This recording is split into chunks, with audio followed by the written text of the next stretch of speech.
God bless everybody. It is August 26th of 2024, and we're going to go into a in-depth study of the prophet Haggai and how I believe that his prophecies, even though he was a minor prophet, give us a massive amount of detail in what is coming, because he deals with the judgments against the Israeli people, the Jews, and their rebuilding of the temple, and that will play as we move forward into the future. And I believe that there's some date stamps also in Haggai that will also apply to the paradigm of 2030 that I've put out, and I will go into that in some detail also to show you where we are in time. And so I just wanted to look at the prophet Haggai. I think it's extremely important. I was actually going to do a different study, and it led me here, and so I'm in this room right now. And so I believe God wants us to look at this prophecy and how it connects to today. And I believe within the last year we've seen some of these prophecies replay themselves out. So this is going to affect us as we go into the third temple. So let's get into this prophecy real quick, and we're going to do an overview, and then we go into some paradigm connections and sort of link all this stuff together. So the prophet Haggai was a holy prophet, was the 10th of 12 minor prophets. But once you see what he produced, I don't know if you could call him a minor prophet. I'm not sure any of them were minor prophets.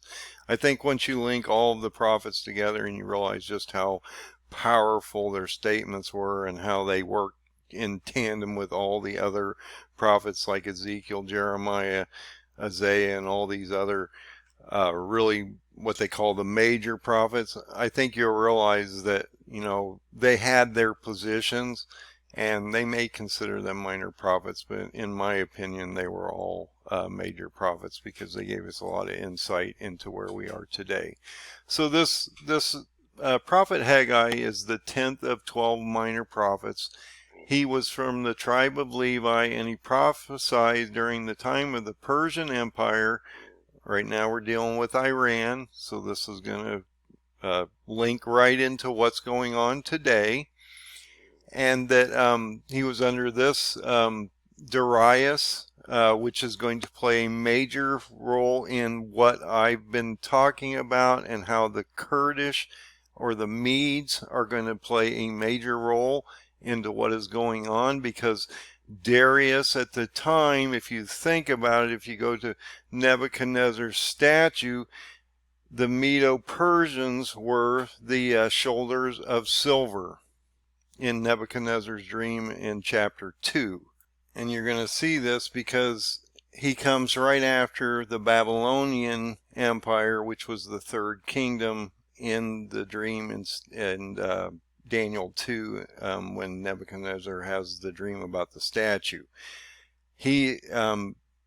Darius and Cyrus both reflect the fourth kingdom, which would be the breast and arms of silver. Okay, if you bring this up, you can see when Cyrus and Darius were basically in power, and how this affected Daniel up to his last days into captivity, because he was into captivity through 4 kings, and Cyrus the Great was the last or the 4th king which he dealt with. Okay, so Darius, if you think about it, Darius was the one that saved him from the lion's den in chapter 5, I believe, if my memory is correct. So just realize that this all plays in part, and then when you go into Daniel, realize that Darius works into Cyrus. Okay, so just realize that all matters here, and it affects the 70 years of captivity of Daniel, and then Daniel dies in 538 BC. And it's amazing that Daniel is actually buried in Iran, in Shush, Iran, which is going to be part of the Daniel 8 prophecy, because when the Medes and the Iranians, or the Kurds and the Iranians, align, we will see Turkey come and crush them, and that is down by Shush, Iran. So this was prior to 500 BC. I showed you the dates on the chart. This was in conjunction with them coming back from when they were exiled through the Babylonians, and then they came back to Israel to rebuild not only the temple, the second temple, but the city. And Hezekiah had to deal with a number of issues in that process. And so let's go into Hezekiah. I want you to realize that he, to me, is more than a minor prophet. And I think once you see what I have to show you, I think you'll agree with me on this. So the first thing I want to do is to go through a summary of the book, and then we'll go into the connections, actually into the verses, and how that bleeds out to a number of other books. And amazingly, it all works together. The Bible is an amazing book. It doesn't contradict itself. So let's go right into this book, and I'm going to do, a quick summary here first. So for years, the Hebrew prophets had been warning the Jewish people that they were breaking the covenants. Leviticus 23, 25, if you want to go look at that, with God through idolatry, injustice. They warned that God would send the great kingdom of Babylon, which was Iraq in that day. Today it's Turkey. You need to watch Erdogan of Turkey. He's going to break out around the beginning of the year. He's going to go down and help the Lebanese and the Palestinian people, and then he's going to overcome a quarter of the world as he moves through and takes 10 nations into Israel before March of 26, I believe, based on my paradigm. And that this king of Babylon would destroy the temple and exile the people. And so he was warning them that if they did not change their ways, if they did not move away from their idolatry and injustice, that they would basically be under judgment. But he also indicates that if they do come back to God and obey his commandments, covenants, and ordinances, that he would restrict his judgment on them. So this all occurred in 587 BC. And you can also see this in 2 Kings 24 and 25. And I've talked about 2 Kings 24 and 25 a lot, because if you go into 2 Kings 24 verse 1 and 2, it talks about the nations that are getting ready to attack Israel through Lebanon and around those northern eastern areas above Israel, and how Turkey or the king of Greece would come down shortly after that, and how he is preparing for battle at this moment in time. But he would come down shortly after. We would see an escalation on the Lebanese side. So, and that just happened this weekend. So the prophets told the people there was still hope, and that God would transform a remnant of the people to live in New Jerusalem, where God would live in the midst or among them. And that's extremely important, because the remnant will be the third that is removed for the 1260 days during tribulation. And then we'll have a transformation that you will see in Revelation 21 and 22 with New Jerusalem, and how God will tabernacle with us for 1,000 years prior to the eternity. So that's extremely important. Haggai comes into play around 520 BC, almost 70 years later. So these prophets had been warning for 70 years that this judgment was coming to them. And you have to think about Daniel. He was in exile for 70 years. So we're getting down to the end of Daniel's time, when he's in Cyrus and Darius's reign. So that's extremely important, as you're going to see as we move forward. We're in that time zone, and we're in that time zone right now in the future that's mimicking the past. Extremely important. And I've said this for some time.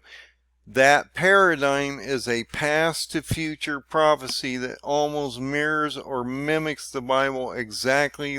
I believe that the past will replay out in the future based on how the paradigm is laid out. So Daniel's going to play a part of this, as you're going to see as we get into these connections. And that's going to affect mainly Daniel 9 through 11, 12, okay, through chapters 9 through 12. So Haggai comes in, and the Babylonians have already collapsed. So we're into the Medo-Persians now. So the head of gold is, that kingdom's over. We're moving into the shoulders of silver. And so we see the Medo-Persians in control, which is Darius and Cyrus. So that matters as you get into these connections, and you're going to see that all this stuff links. I mean links, and it doesn't contradict itself.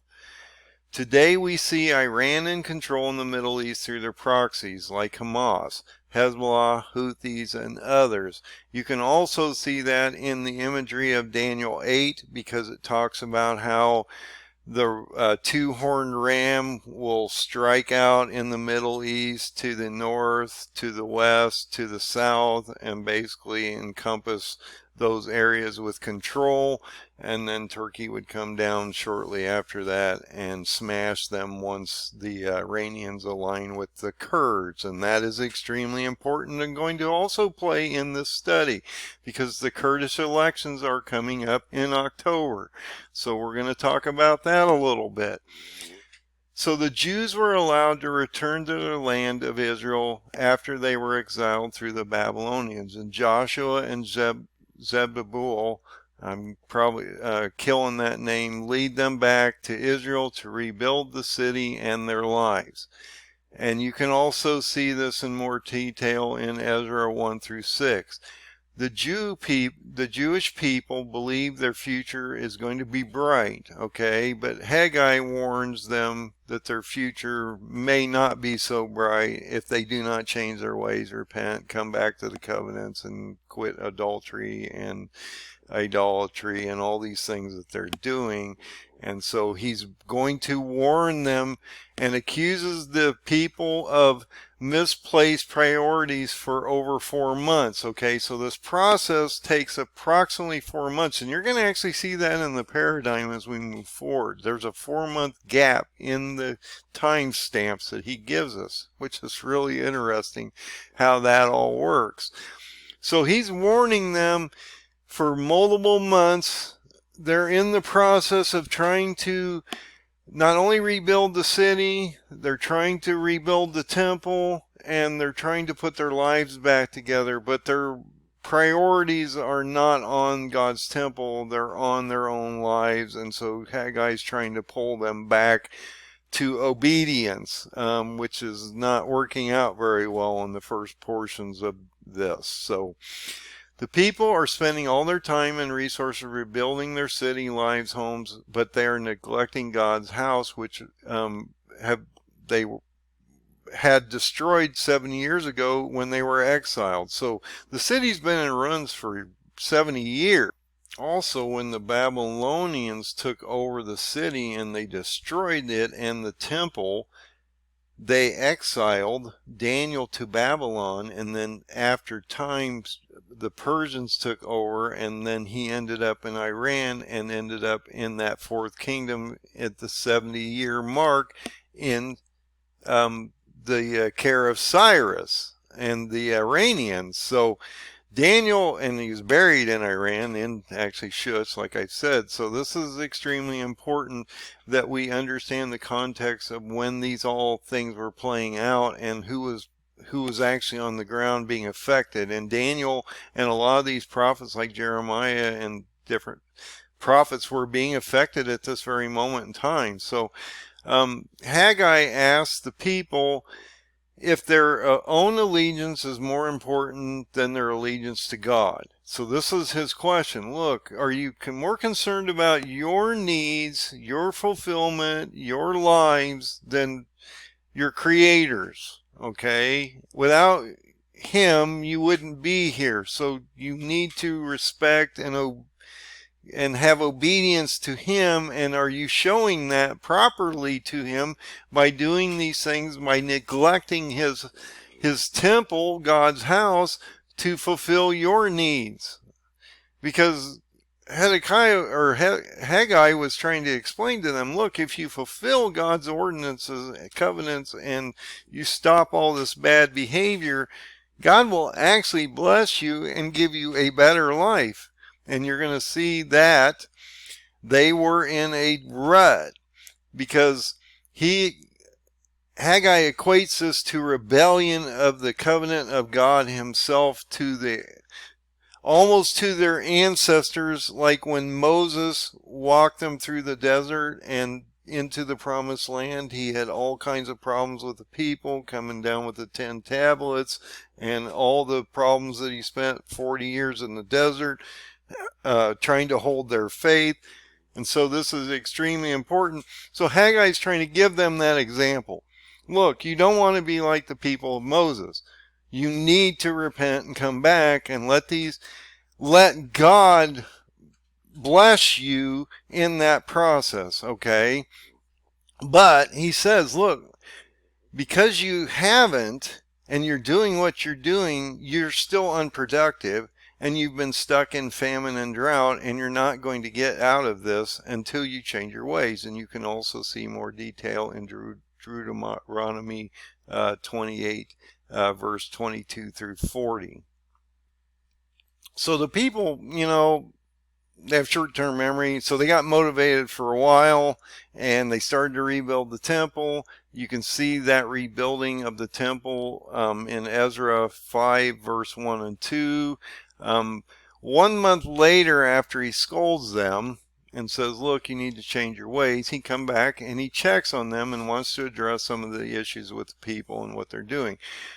He's basically looking at the temple. Now you have to sort of compare this to Solomon's temple, which is sort of where he's going here. He says, look, we had this beautiful temple of Solomon 500 years ago, and you're building this unimpressive temple to your creator, to your God, and these expectations are low. And so look, the type of work and the quality of work that you put into this is going to be what you gain at the end of this. And so if you put in low quality, you're going to end up with very little at the end of this. And so the morale is extremely low. Haggai is trying to reassure them with hope that God gives them a future kingdom of New Jerusalem, not knowing that this is actually a latter day vision that is going to play out a long time from now. He's letting them know, though, this is the end game plan, and they need to repent, get right, and be able to be entered into the new kingdom at the end of the latter days, into the millennial, as we go into the eternity. This can be seen also in more detail in Isaiah 9 and also chapter 60 through 62, and also in Micah chapters 4 and 5. This is a place where the whole world would be redeemed, and he's talking about New Jerusalem. So Haggai's saying, look, if you do a good job, if you repent, if you come back from God, he won't create havoc on you. He'll bless you, and he will give you a redeemed, transformed city with a new transformed life, and you will be blessed by God, and you will tabernacle with him. You will be with him, and it will be an era of peace for 1,000 years. So God's temple plays a huge role in this plan for the future, as we know it will, because they have to deal with the third temple as we move forward. And this is going to play into this, because when you get into Haggai, his main goal was the rebuilding of the temple. This is going to reflect a rebuilding of the third temple as we move forward. So Haggai's trying to give them hope. 2 months later, he comes in and calls for covenant faithfulness. So he comes in, he talks to some priests, he talks about spiritual purity, because it's a process. He's trying to get these people out of their rut into a better mental condition. working on the temple, working towards, God's house, getting it back into order, getting their lives back into order. And so through spiritual purity and the book of Leviticus, by following all the rules and things like that, they would be spiritually more pure, and God would then bless them. And so Haggai throws an example down. He says, look, this is based on Leviticus. Okay, he's talking to the priests, and they know Leviticus, they know God's rules in the Torah, and so they need to understand. And so Haggai's trying to give them an example here, and he says, look, if you touch a dead body, and then you go and touch prepared food, or you do anything that really matters, is that unclean? Because it takes 7 days to purify you once you touch a dead body, to go in, to certain holy areas and things like that. They have this process that they have to go through in the Torah. And they agreed, yes, that would be a problem because it would be unclean. And so he says, look, this is an example of how it reflects how the people are impure and have no empathy right now to get anything done. Okay, they have low morale. They're not doing really what they should be. They're still in immorality, into idolatry. They're not being spiritually pure. They're not following the Torah, which is what we have to follow. We have to follow the commandments, the ordinances, and the laws, which are found in Leviticus. And those are the laws in Leviticus 23. You have to follow the fall feast, the spring feast, and the high holy feast that he gives us in them as we go into the millennial, because God has to stay pure, and he also has to maintain our purity also, and that is a process. And if you go into Revelation 20, you'll see that it's a process. 20 through 22 Revelation. So he's trying to give them an example and saying, look, you need to become less impure. You need to work on your situation. You need to work in God's world. And if you do that, he's going to bless you. So Haggai states, through only repentance and keeping the covenants and commands and faithfulness, that their work would result in God bringing his kingdom and blessings to them. Haggai states that they have their own fate in their hands. This is a similar challenge, as I said, to Moses as he was leading the wilderness people through the desert, trying to get them to the promised land, and they mostly failed because that generation never saw the promised land. It was the generation after that did. Even Moses never saw the promised land. So they failed their challenge, and Haggai's people also failed their challenge, because guess what? Their temple and their city is destroyed again, multiple times as we move forward, and now we're getting ready to rebuild the temple again into the latter days. And so this is extremely important. So his message was, obedience will lead to blessing, unfaithfulness will lead to ruin. The book also concludes with a vision of the new kingdom, which you can find in Revelation 20 through 22, and how God will rule and defeat evil among all the nations. And you can also find an example of this in the book of Exodus, as the people were led out of Egypt into the new land. So this really matters to the book of Haggai. Now, how does this relate to today?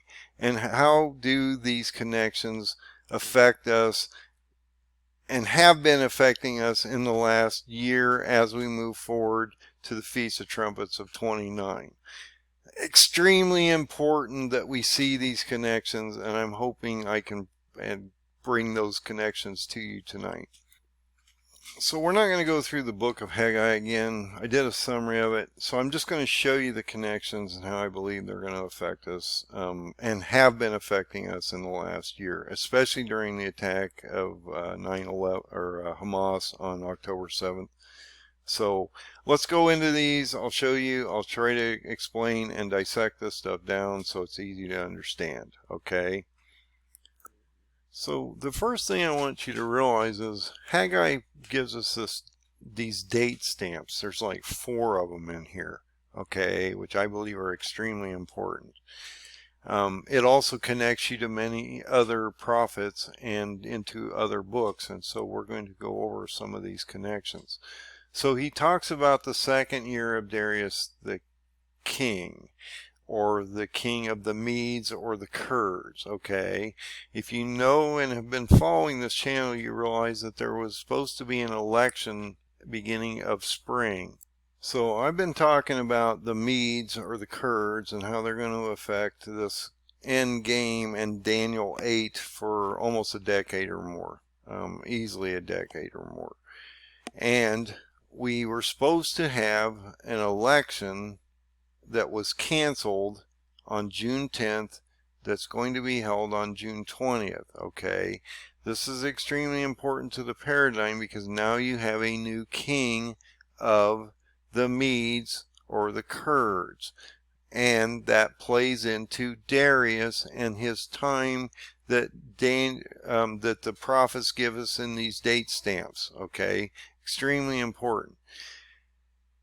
I do not know exactly when they're going to make it official once this guy gets elected. I do believe that the election will occur, which will frustrate Turkey and Erdogan off completely because he's the one that tried to get, and he was the one that got the elections basically halted in June 10th. Because he said he was not going to allow them to create a sovereign government and unify, okay? And he's been attacking the Kurds. Turkey's been attacking the Kurds, and Erdogan's been attacking them since like 1984. And I've shown you multiple reports over multiple years of how they've been genociding these Kurds. So this is going to play an extremely important role as we move forward, and that October 20th of 2024 date is the one I have to use because I don't know exactly when that leader will come into play. So when we break these dates down, you have to go into the Jewish calendars. Now, we've eliminated the Gregorian thing. I just want to get that right off the bat. We're not doing a conversion on Gregorian to Hebrew. We're just using Hebrew calendars because that's what they would be using, and that's what God uses as his calendars to give us the information we need to understand. So if you go into the 2nd year of Darius, and I've tried to break this down. Look, if they have an election on October 20th to 21st, or 2024, and he's sworn in maybe on a different date, but this is the date I have to use. I'm going to use this date because it's the only date I have until that date occurs in the future. October 20th to 2025 would be the 1st year, or the end of the 1st year, and October 20th to 2026 would be the end of the 2nd year. That is extremely important because there's a 4-month gap in these time stamps that he gives you that we need to be aware of, because that's how long Haggai talked to the people and tried to get them to change their ways. And so that's extremely important that we can line all that up. So the 2nd year would be 25 because you're in between 24 and 26, okay? So his 2nd year would fall in here, which would be August 25th of 25. Now, how did I come up with that date of August 25 of 2025? Because if you take the 6th month and the 1st day on the Jewish calendar, it would be, the 6th month would be Elul, which ends up in August or September based on the prophetic calendar. And if you go out to the Jewish calendars and actually look up Elul 1 of 2025, what date does that fall on? So if you come out to the Jewish calendars, you look up August of 25, you go down the chart, a little 1 falls on the 25th. So that's how I came up with that date. These dates matter to the paradigm, and I'm going to go into that at the end and show you sort of how all this connects into the paradigm itself. Now, I haven't added it to the paradigm, and that may be something I do as we move forward because these steps are important. So this is how I came up with the first stamp on Darius, okay? And I've got a bunch of them for Darius. I took everything out of the Bible I could find about Darius and put them into date stamps so that we could go into this, because he's going to matter as the Kurds are going to start to align with Iran, and Turkey's going to start to push them over towards Iran as he invades into Syria at the beginning of this year. Okay, so this is going to really matter, and you got this election cycle, and the markets are tanking, and there's just, the bonds are uninverting. You got all kinds of stuff going on out here, guys. It is going to get crazy between September and December, January, as we watch the Middle East break down. You just had an escalation with Hezbollah this weekend, so all this is starting to happen. So that's the first date stamp here. So just realize that Darius the king, or the Mede, is getting ready to have an election. That election is going to affect us as we move into these date stamps in Haggai. And I'm going to show you major connections as we move down this page, because I'm going to link all these dates sort of together so you can see what I'm talking about here. So let's look at the next timestamp here. It's at the very end of Haggai 1. Okay. It says in the 24th day of the 6th month, okay, in the 2nd year of Darius. Now realize that the first date stamp that we looked at was the 6th month, first day of the 2nd year of Darius. So we're only 24 days later into this prophecy, and that makes sense because he only prophesies for about 4 months or so to these people to get them to change their ways. So when you look at the 24th day of the 6th month of the 2nd year, that would be 2025. So we apply it to the Jewish calendar. The 6th month is Elul. It'd be the 24th day of Elul in 2025. And when you go to the Jewish calendar, that's in September. So the 24th day of Elul would be September 17th of 2025. Which would be Elul 24.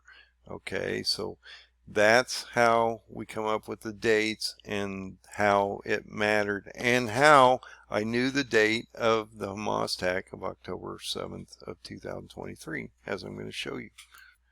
So when you get into the 2nd chapter of Haggai, he goes right into the next month, or the 7th month, or the 21st day of the 7th month of the 2nd year of Darius. Okay, extremely important. Also, this doesn't state that it's the 2nd year, but if you go into like the Revised Standard Version of the Bible, I'm using a lot of that in this teaching, it actually talks about the 2nd year of Darius. So it depends on the Bible and the translation, but that would link you back up here, which is still in the 2nd year of Darius. You realize this is the next month, or the 7th month, 21st day of 2025 as we look at it today. So when we come back to the Jewish calendar, the 7th month is Tishri, which is in between September and October. It's the 21st day of Tishri in 2025. When you come out to the Jewish calendar and actually look up that would be in October of 25. Tishri 21 would be the 13th of October of 25. Tishri 21. So that's how we came up with that date. So when you come back to the text file, that's where this date comes from, October 13th of 2025, because it is stamped off of this stamp that Haggai gives us in the chapter 2 of Haggai itself. So when you come down here, we come into this next date stamp, And I'm going to link all this up real soon here because we're getting down to the end of the, there's only 2 chapters of Haggai. So when you get into this date stamp, he's talking about the 24th day of the 9th month of the 2nd year of Darius. Okay. Let's look at the date stamp, and I want to show you something else that's really interesting here. So when you go into the 9th month on the Jewish calendar, on the prophetic calendar, this is going to get interesting because you're into the 9th month, which is Keslev, which is November, December, okay? And this date is really interesting because when you bring this date up of the 14th of December, which would be 24th day of Keslev, we start into Hanukkah, okay? That's extremely important as we move forward. And if you go into this and you actually look at this, you can see a number of things that are happening in the Jewish calendars on this very specific date.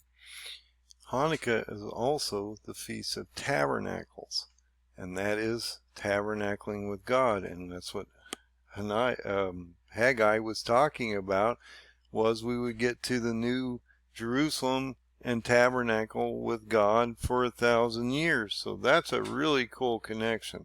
You can see that the dates here of December 14th of 2025 is when Hanukkah starts, Feast of Tabernacles, and it runs to sundown of Monday, December 22nd. Also realize that when you go into the 14th, at sundown, that's when we start into the Feast of Tabernacles, because it's always in the eve of the next, as you move into the next day. So then realize that when you go into December 15th, you're in the first day of Hanukkah, because it would start on the 14th, on the eve of the 14th, going into the Feast of Tabernacles as you're going into Hanukkah. Okay, extremely important on this chart. And this is the time that Haggai is giving him that the priest the speech about spiritual cleanliness, okay, and how if they touch the body and then touch food, it's unclean, and how that would then affect the temple. And so that's extremely important because we're getting ready to tabernacle with God, and he doesn't want this to go bad. He wants a specific process, okay? So this is extremely important. That is an amazing date that actually occurs on Hanukkah, or the eve of Hanukkah. So extremely important. When you get into this next date, and think about this, okay, so I wanted to lead you into a couple things here. The next step is on actually the same date. And as it indicates here, there is 4 months that Haggai is dealing with the people. Okay, well, if you go to the beginning of this chart, at the beginning of Haggai 1, August 25th of 2025 to December is 4 months. You have August to September, October, November, December, okay? 4 months. So that's what I mean. These timestamps really do matter out here. When you get into this next timestamp, he also talks about how on the 24th day of this month, okay, same thing as up here, talking about the 24th day of the 9th month.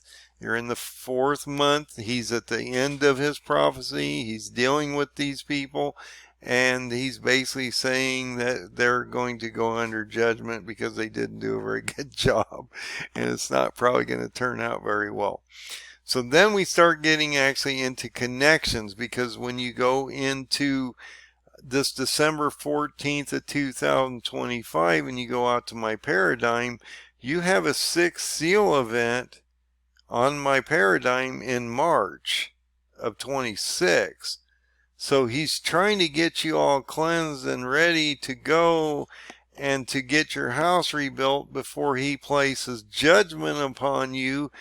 So you can find the paradigm chart on endofdaysurvival.com. You come down the page a little bit, you click on this fifth PDF file. That will download a file. Once you go on that, it'll pull up a chart. You can look at the chart. This is all free. There's nothing being sold on the site.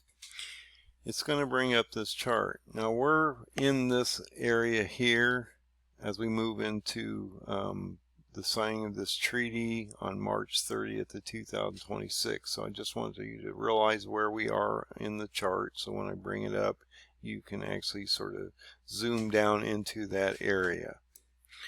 So when you bring up the chart and you zoom into this area, this timing is amazing, because I show that we're going to have an attack on Israel around July to October, okay, because Erdogan's going to come down into Syria around January of this year, okay, as we come into this new year, and he's going to go down into Syria, and based on Alexander the Great's movements, as I've shown you many times, he starts his campaign in January and ends up in Tyre, Lebanon around July.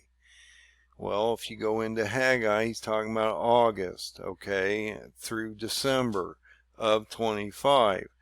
And as you move forward, this gets into the sixth seal event that's coming up on March 4th, okay, which is a sixth seal event that I've indicated here on the chart, which is a March 4th. So you've got a lot going on here. As he goes down into Lebanon, Turkey, Erdogan goes from Turkey down into Syria around January, as based on Alexander the Great's movements and his times that he moved through the Middle East. He took over the Middle East in about a year and a half. Turkey's going to come into Syria around January. He's going to end up in Tyre, Lebanon around July, and then he's going to end up in Gaza, Palestine around October. So that ought to link you right into where we are between August and December of 25, okay, and how this is all going to affect us. In July, around July, we're going to see an attack on Israel, or the first siege. Okay, Haggai's warning them that this is getting ready to come, okay? He's going to prophesy for 4 months against them and say, look, you need to straighten up your way. You're under complete siege here. In that case, the Babylonians, in this case, Turkey, and it's going to fall between August and December.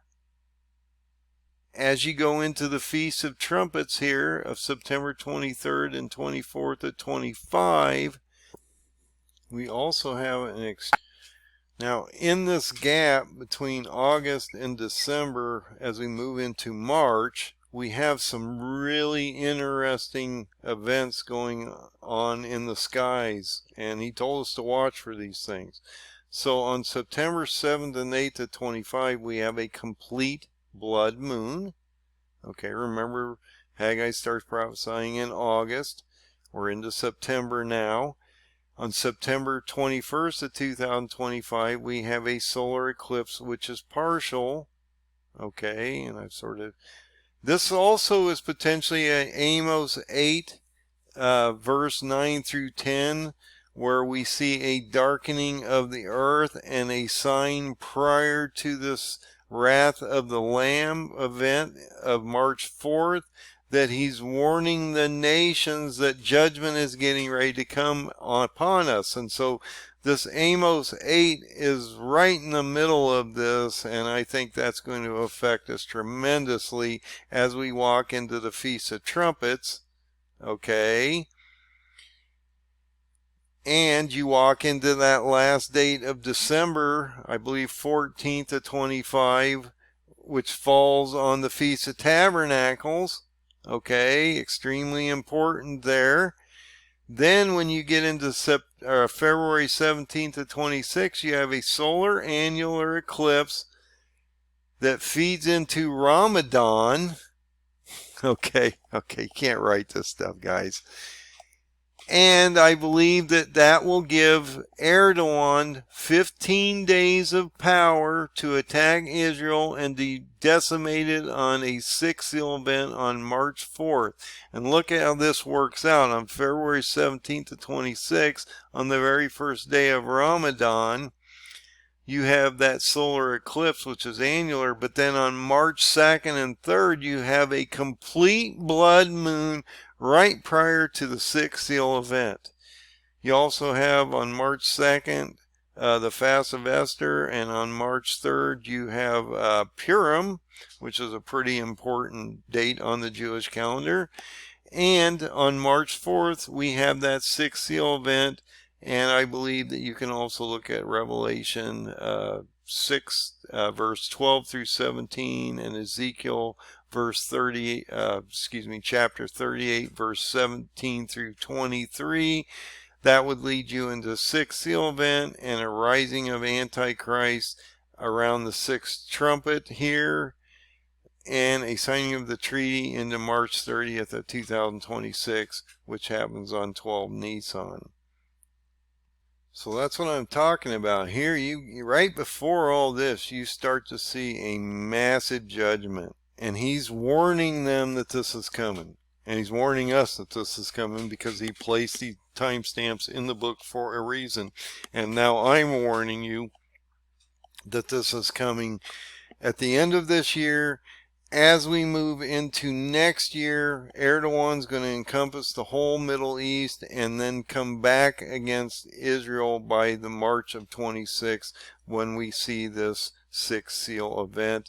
Also, we see a judgment of Egypt at that very time because Ezekiel 32, verse 17 through 32 gives us a time stamp.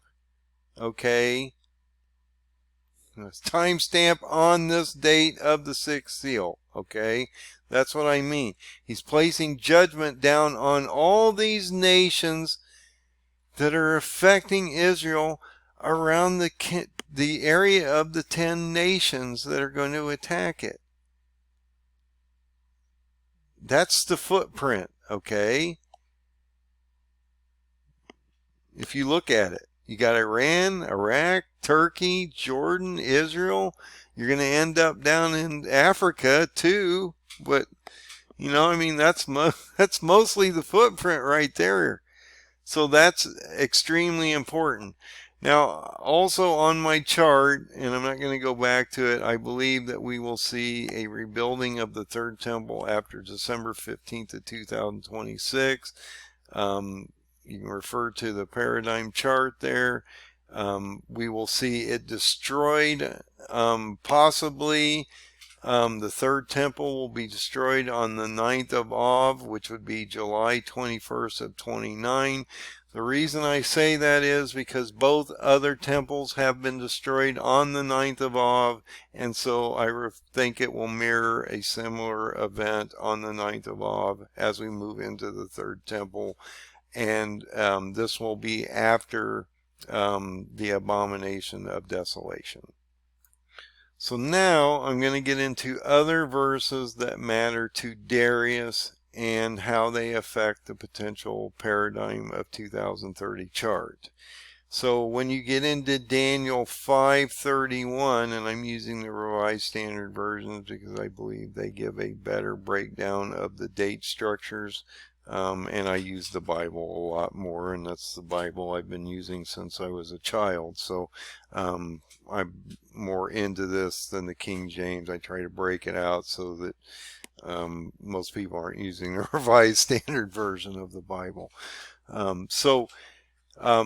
Here's now this is interesting. Okay, guys, I'm telling you, there's some really cool stuff out here that links to really interesting connections, and in this case I don't know if there's anything here, but if you look at the Kurdish elections, the Darius the Mede, based on Daniel 5:31, comes into power at age 62.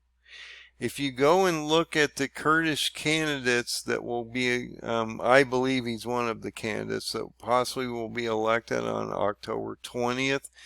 This guy here okay, is the only candidate that potentially would be 62 as he goes into this election cycle.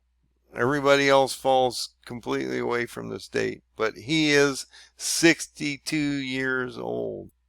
Now, I don't know, and I'm only speculating here, that this might be the new leader of the Kurdistan people, and he has a long history here. If you look at his resume, he's not just anybody. In their world, he is something, and he is between 62 and 63 at this very moment in time.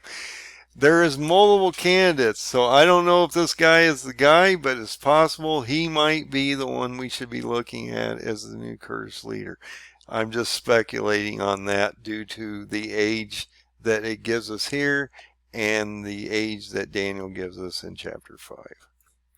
Now we're going to get into Daniel and a couple other things and link some things together because this is extremely important. Now, and this is also going to link us into the Iranian president that just perished in the helicopter accident, as well as the attack of Hamas on October 7th, okay, of 2023.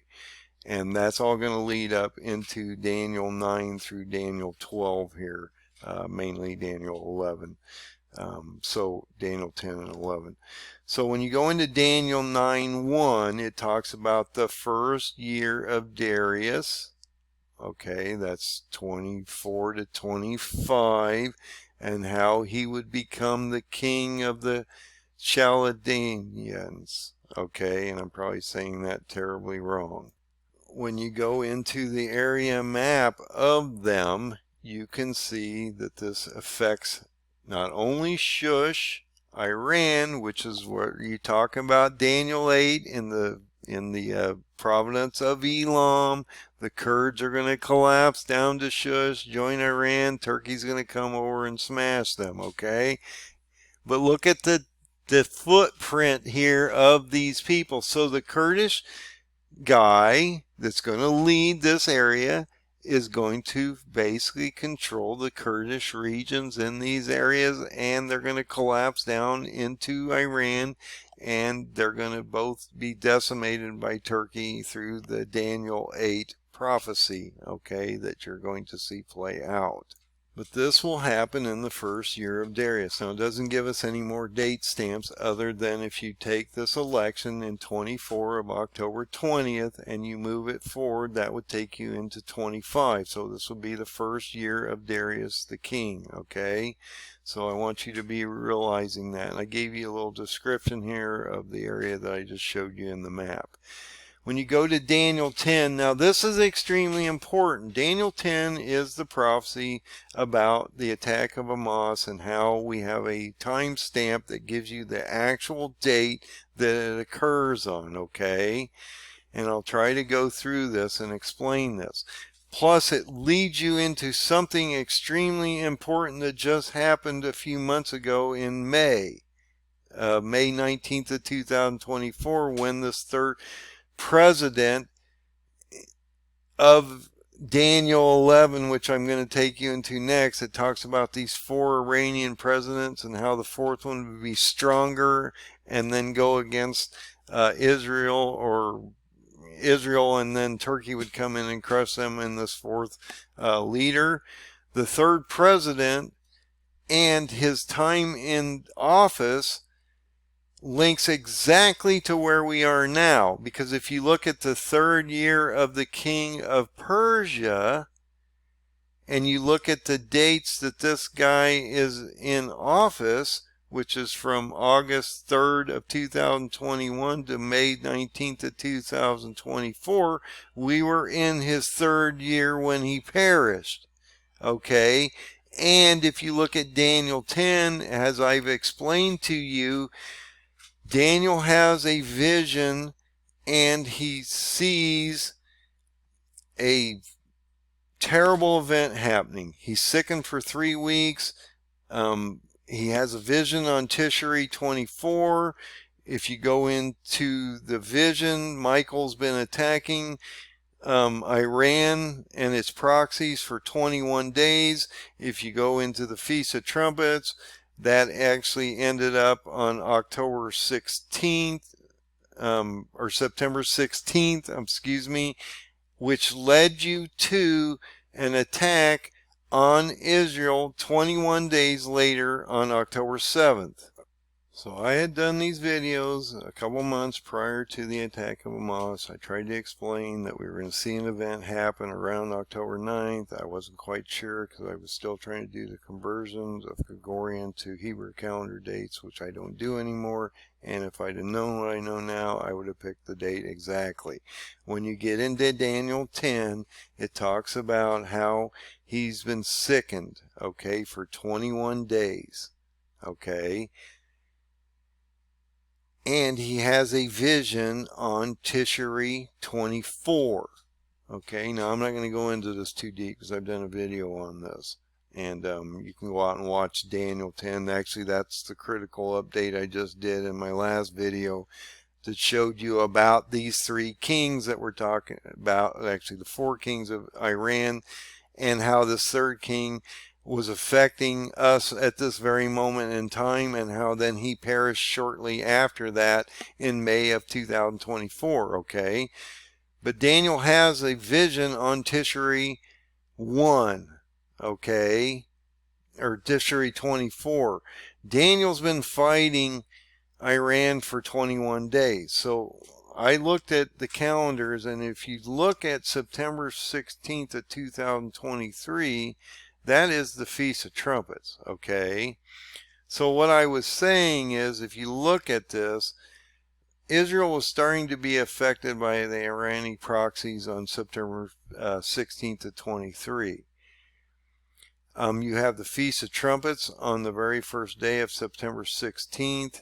You also had this extremely important day in the Islamic calendar where it was the celebrates the birth of the Prophet Muhammad on September 16th of 2023, which was where Israel is starting to be impacted. And then 21 days later, as he's been sickened for 21 days, we have an attack by Hamas on Israel on October 7th of 2023. Israel declares war on Hamas at that very moment in time, and then also declares on a war on Hezbollah at this very time, also on the 8th, because Hezbollah started launching missiles out there against Israel at about the same time. It wasn't a major invasion, but it was an escalation. And then Daniel has his vision on Tishri 24, which is October 9th of 2023. So that's extremely important, and that just happened. But Daniel tells us that these dates matter. It also tells you that this is the third year of the king of Persia, okay? And so let's go look at that chart real quick. So when you get into the leader, now this isn't the supreme leader. This is the president or the guy that seems to link to this prophecy, okay? So when you go into this, you'll realize that this gentleman here is the man that just perished on the helicopter. He was in place for almost 3 years between August 3rd of 21 and May 19th of 2024. And so he's telling you that this is the date of 2023 when we're going to be affected by this very moment in time, because that would be his third year as you go into 23 to 24, okay? Now, another thing I want to point out to you is when we get into Daniel 11th, it talks about the fourth king will be stronger than the three prior to him. And so when I look at that, I have to look at where we are in time. I'm targeting this guy to 23. If you go back in time to the fourth president prior to the last one that's just put into place on July 28th of 24, that would take you back to this guy.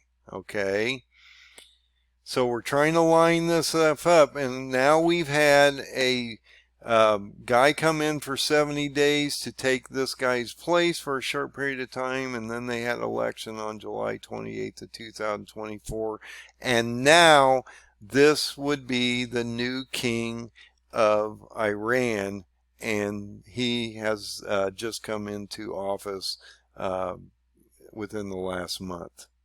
So this is what I had added to that chart of Daniel 10 on the prophecy, is I wanted you to realize that this third year, and I don't know why I didn't add it because I knew it was there in my mind. I just forgot. It was the first thing in the chapter and I probably just forgot it.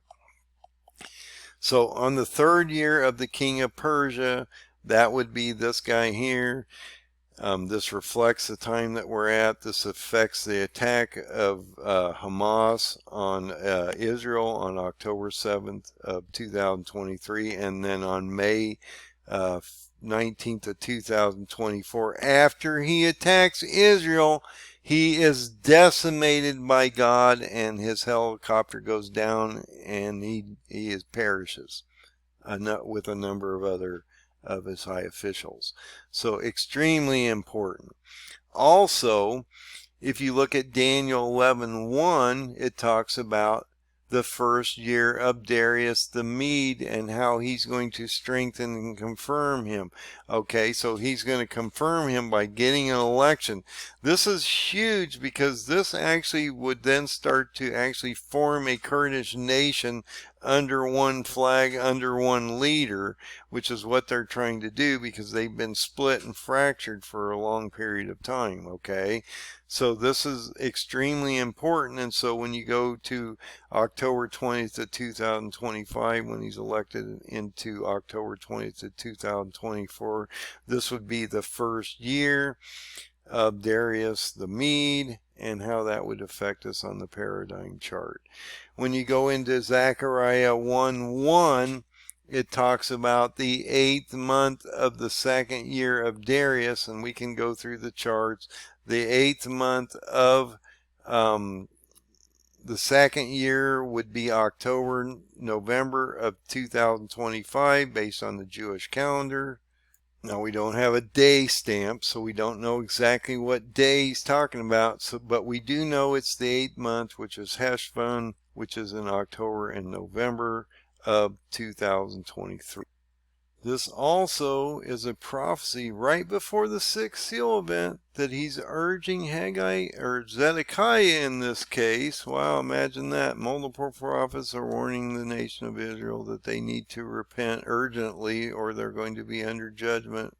In this case, the sixth seal as we march into March of 26. Okay. When you get into this next verse, though, this one's interesting, and I think this needs to be pointed out, okay? So, I probably should have enhanced this, but it's the 24th day of the 11th month, which would end up being of the second year of Darius, okay? So, we should go and actually look at that.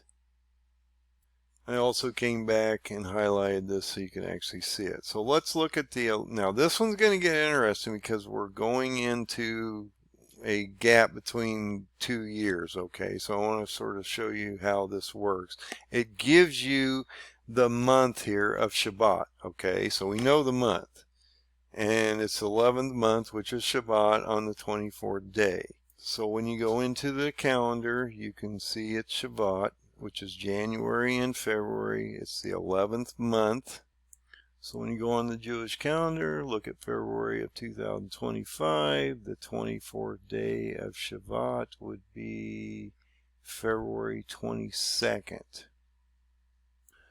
So this is February 22nd of 2025. Now, something extremely important stood out at me here, because you have a sixth seal event coming up in March of 26, on March 4th, in my opinion, based on my paradigm. Okay, extremely important. But look here, he's talking about a red horse standing with a red sorrel and white horses, which basically reflect, I believe, the horses of the seals, and how this red horse would be the second seal that's being possibly affecting the planet as we move into a sixth seal event, which would happen approximately about a year later, okay, on March 4th of 26. So look at how he's lining this stuff up. He wants you to know you're in the seals. You're not in tribulation yet. You haven't signed a treaty. Antichrist isn't on the ground. We're not there yet. But he's giving you all these really interesting indicators that you're in the seals and you're going to be affected by the first four horsemen. I've talked about how I believe Erdogan is the white horseman, Gog of Ezekiel 38 and 39, and also the horned goat in Daniel 8, and how he's going to affect the Medes or Kurds and Iran and destroy both those nations, and then bring 10 nations against Israel by March 4th of 2026, and how he's going to be decimated by a sixth seal event that would then bring in a resurrection of an antichrist. But look at these horses that he's talking about here. He's talking about white, red, and sorrel. And a sorrel is sort of a chestnut colored or red.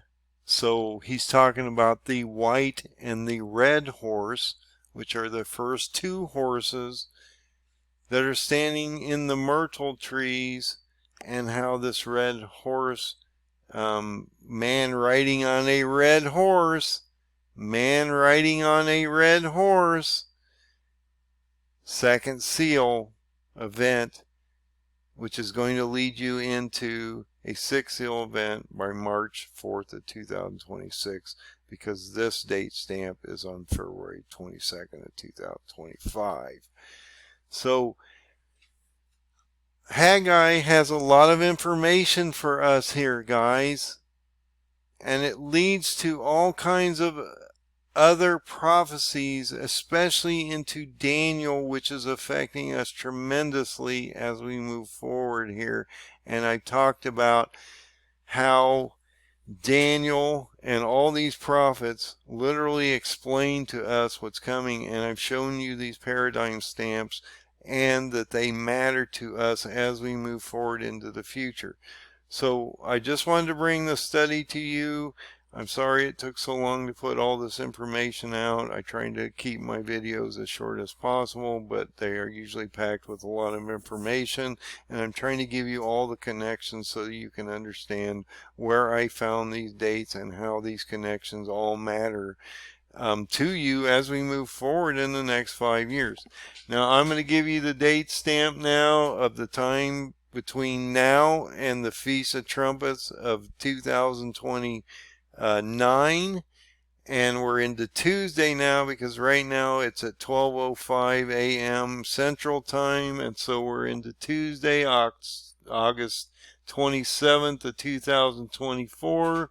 You have 1,841 days to the Feast of Trumpets of 29, and so that is extremely important that you know how much oil that you need in your lamp, okay, and how much further you have. Now realize you have the Feast of Trumpets coming up in the next month here.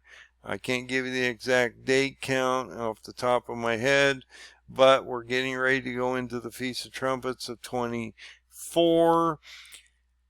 Right after that, start your next year of 25. As you get into 29, then you'll realize you only have approximately 1 month and 5 years left before we get into a rapture event on the Feast of Trumpets during the 7th trumpet event, and we move into a marriage cycle into the millennial phase, as I've indicated on my Paradigm 2030 video and charts that I've shown you. So God bless everybody. Please be safe out here. Please get your oil in your lamp.